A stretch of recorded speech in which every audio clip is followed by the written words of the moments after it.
Hello and welcome to Buckman's Model Mania. Today we're going to be working on stage 132 of the Ecto 1, which is going to be the siren strobe and propeller ray and roof frame parts. So let me go ahead and get the parts open. And by the way, thank you for stopping by. I really appreciate it. Don't say that enough. I've actually been watching a lot of guys who say that, and I realized I don't say it too much. I should definitely say it because I do appreciate you guys. So let's get the parts out here. And we've got the frame pieces for the roof rack, which they don't look bad, but they do look plastic. I know that Eagle Moss has since gone the way of the dodo, but they probably should have painted these rather than just let them bare plastic. And actually, if you look at the inside, that's kind of funky. Hopefully that'll get closed up with something. So let's see, we've got several different kinds of screws. First thing it has us do is take this thing here. I think this is actually supposed to be a siren. Yeah. By the siren middle, which is this piece here. And the front, screwing together the two with KP screws. That's kind of funny because over on Discord we were talking about K-pop, and I threw up a picture of the cling pop from Discovery. There is, just looking, there's a gap here and here. Tab right here, but only a single tab. Just trying to see how this actually is supposed to go on here. Both of these gaps are really thin. Oh, that's where the screw actually goes in. That's rather interesting. So these gaps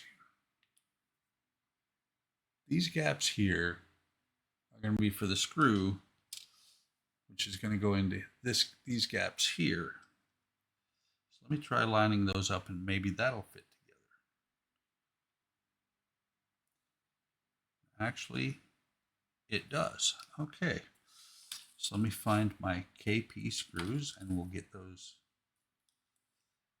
attached. AP, KP. And nice. They are chrome screws so that they will blend in at least a little bit. Two of them out, not all three.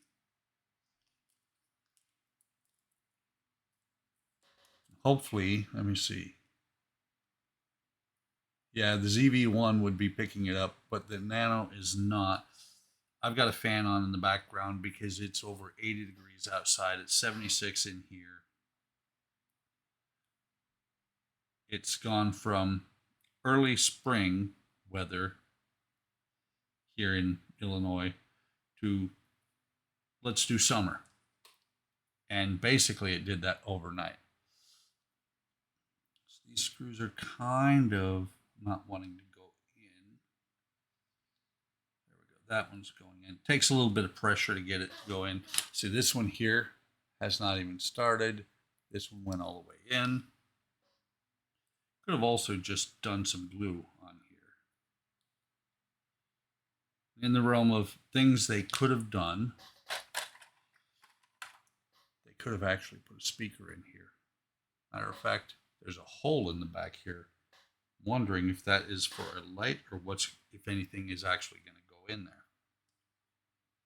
So that just pops in here. Let's see, we have a, looks like there should be a keyway, and it's rather interesting because maybe I grabbed the wrong one. Okay, that's better. Because there's a single keyway and the other one had two spots for screws. This tab is going to line up with this keyway. It's going to pop in there and just be a snug fit just like that. Chrome doesn't like to let the camera focus. And then we're going to use an HP screw to attach it on here. This isn't so bad if it's facing down, although it's a little bit warped. I don't know if you can see that in the camera. Okay, so this has a keyway there, tab on here, can go on here like that. And then we need a HP, IP HP. There are two HP screws, which means one of them is a spare. By the way, guys, just something I've been talking to Jordan over at Aligning the Stars about. I'm kind of curious if I would get any kind of people joining if I do a Patreon. Thinking about it. And if I do a Patreon, it's going to start with just, basically it's going to start with maybe videos available a couple of days before they release on my YouTube. But eventually it will go to builds that are not going to be on YouTube at all. Like some of my wooden ones. I enjoy them a lot. I've got some that I can do over there pretty easily. And I'm just curious if people would be interested in that. Not looking for the world.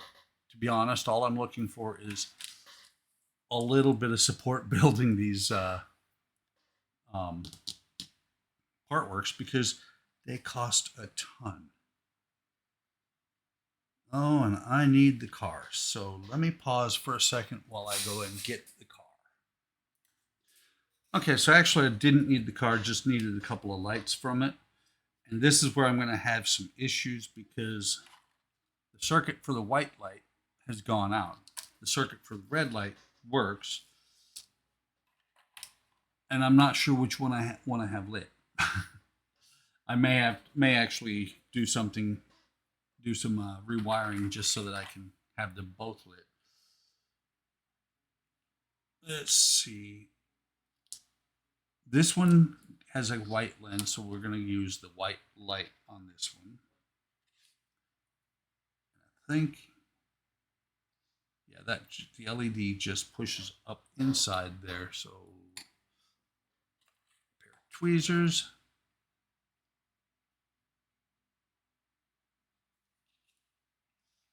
Yeah, I think the white light is a good call for this because it's a very tiny amount of light that pokes up there.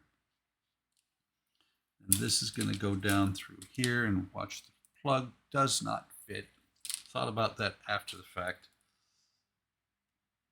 That's why, like, some people say you should read the instructions before you start recording. I don't. I jump in with both feet and hope everything works. I think you guys have noticed that by now. Okay, so pop this back in here. And it would not be very hard at all for me to rewire this a little bit to put another light, put the light to where it actually does come on. Probably don't want to mess much with the anything coming from the circuit board, because that would be, I could overpower the circuit and actually harm the circuit board, and that would suck. Everything would quit. But what I could do is just, oh, I'm missing. If it weren't for screwing up, I wouldn't be doing anything today. What I could do for that is just run a wire straight from the power source, or actually from one of the strobe lights, because it's already got stuff going on there. Okay, so this goes through this black barrel piece, and you'll see the black piece here has a pin that goes in right there. And once that pin is in, there's also a couple of holes. So those two long legs will actually fit down there. Just checking. Okay, yeah. It's going to go on there like that. Not going to try and keep it in place right now.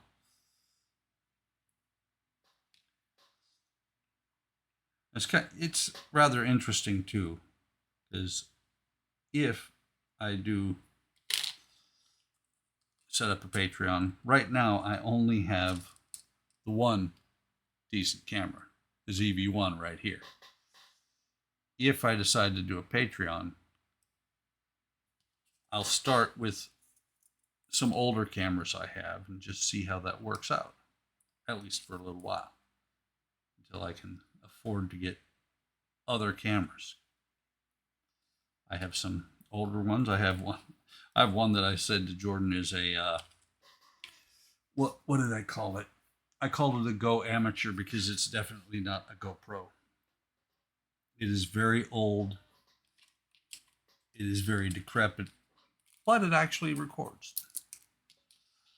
Not sure how well, because I haven't used it in years. I also have a Canon PowerShot that I bought in 2017. Never used it. Thought about it, used it just a little bit when I was originally thinking about doing a YouTube channel and didn't do one for years later. This is going to be a little bit tricky because I've got to somehow actually did it. No, it did not. Somehow you've got to get this lined up to where you can get the screws on there. At the same time, you're putting this on here, and there are no tabs or anything. Well, there is the one pin that I mentioned earlier. I just dropped the screw. There's the pin, but there's no real way to see if you've got this lined up. I don't think. Actually, that does stick a little bit down. Can you line up for me there, Spanky? I think that's got it lined up. Yeah, that's got it lined up. So let's try this again. If I can get one in, then I'm home free. The other one should go in. But like I was saying, I've got some older cameras. They do record pretty decently. Not sure about the GoPro. The PowerShot I checked has some pretty good video. It's just that instead of going straight to the computer, I have to take the SD card out and transfer over to the computer. And it would keep me from being too verbose on videos because it shuts off automatically after an hour of video. Okay, so that's got those in there. You can see got the light there, got the two screws there. Here is the lens. I'm going to pop the lens on, and then I'm going to go see if I can find some Arduino leads. Donnie just cheered. No, Johnny, I'm not doing Arduino. But I'm going to make sure that that LED is still good. So I will be back in a second. Okay, so every now and then I come to the realization that I'm just a dork, maybe an idiot. I was going to try and use Arduino connections. I have JST connectors. So let's turn this down from 9 volts. And let's see if that light works. I believe it does.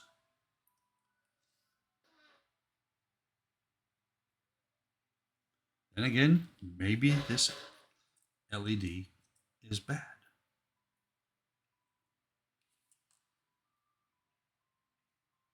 Because I've got 3 volts going in there, just for giggles. Because I think Todd discovered one that was like this. Let's make sure. Oh, God. So I now know why that light is not working. It's wired backwards. As you can see, I got black. There's black to red, red to black, and the light works. So that strobe may not be bad. Doesn't surprise me. Sorry, but especially because this is back. The parts I have is back when Eagle Moss was doing it, and we all know what happened with Eagle Moss. Okay, so good call on that. We'll have that one white. Next thing they ask you to do is you take this part right here. You put the red lens in it, which makes sense. Actually, let me see. Fitting the propeller array, the cover this with red lens. Then next unplug the. Just curious.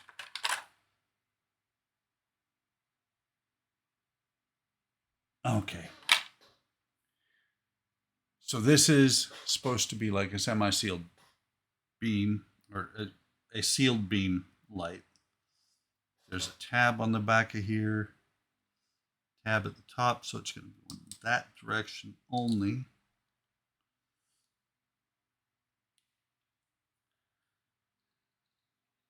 And of course, it's not wanting to play nice. You definitely do not want to put any kind of super glue on this to get it to go in place, because super glue fogs up clear parts like nobody's business.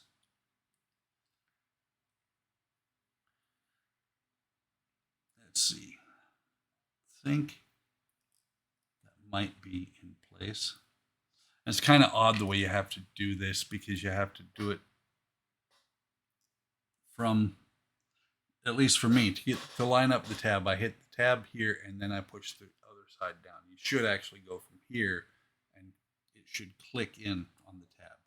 It looks like it is in place though. So then we take the red lens. There is no there's no tab on there. It just pushes in, or it should just push in. It feels so loose. Okay, it's good. Take this other light, the red one here. This is going to plug in back here. I love it when a 3mm, when the LED hole is very snug to the LED. Just for giggles. Turn the power supply back on. Make sure it's not too high.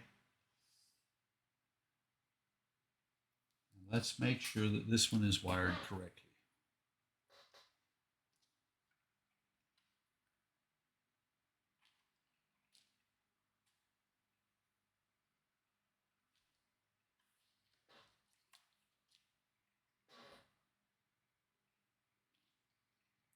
That's odd because this one works on the car.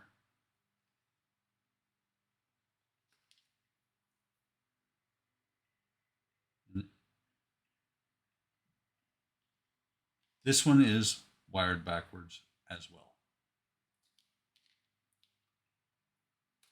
We're not working at all now because it was working, it was flashing, but now it's not on at all. This could be, oops. Anybody who watches the live streams knows what that sound is. Oh, shaving cream. I had it up to 2.9 volts. I just killed this LED.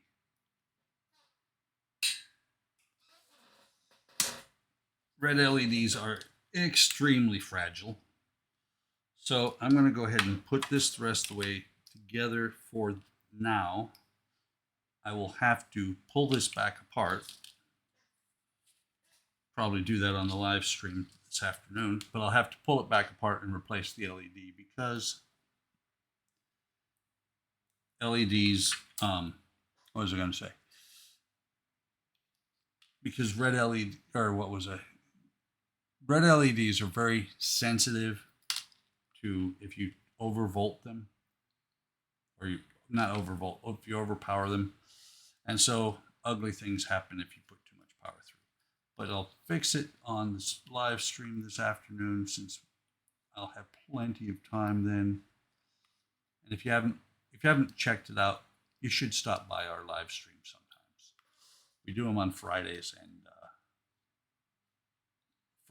and Sunday. Friday nights, Sunday afternoons.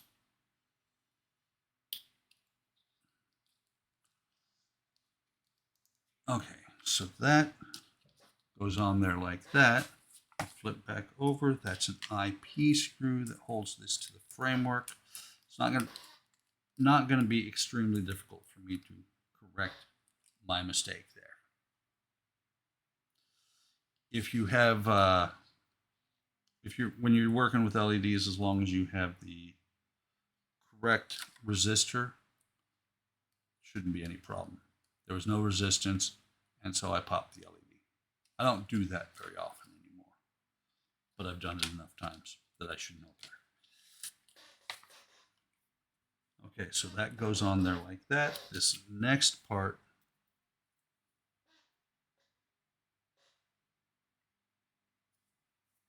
oh, okay, I'm looking at it wrong. I'm looking at it like this part should be going on this side. This next part, we're going to put a screw in here, a screw in here, screw. There's the screw holes there and there.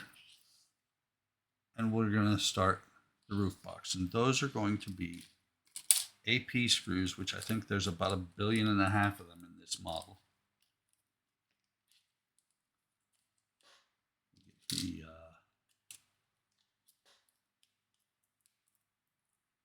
out 2 of the screws. Actually, we're going to be using a lot of the, or a lot, 4 AP screws by the time I'm done on this.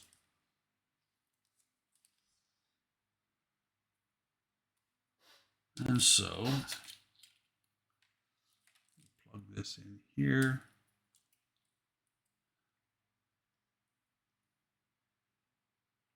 Come on, line up. There we go. This is definitely a time when you want to do, when you just want to start one a little bit and then plug it in further.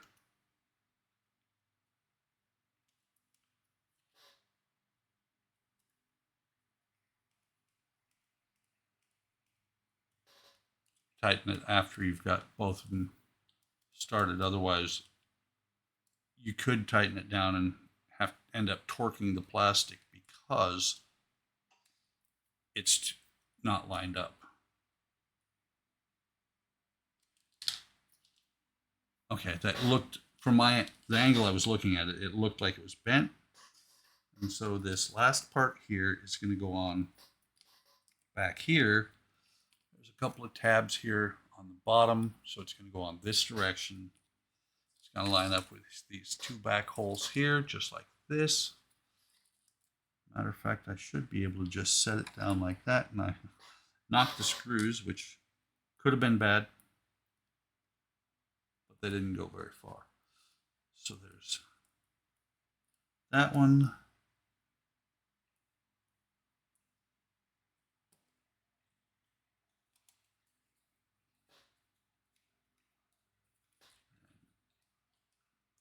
Come on, get on. Tighten it all the way.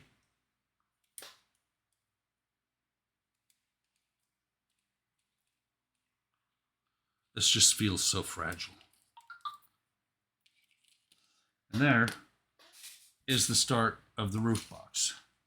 Let me see, got a few leftover screws, no more than 1 per bag, so we're good. And that is all there is to do in that stage. Yeah, I need to fix those lights before I go any further on, before the on the live stream or next video. So, hope you're enjoying this content. If you are, like and subscribe. Like and subscribe, hit the bell icon to be notified of any time I post additional or new content. Come on over to Hobby Time Modelers on Facebook, YouTube, Discord. Links are in the description. We do a stream, like I mentioned earlier, Friday and Sunday, and there's also one going on Wednesdays for a perfect grade Millennium Falcon build from Bandai. Take care of yourselves. Take care of each other. Have a great day. Have a great day tomorrow, and I will see you in the next video.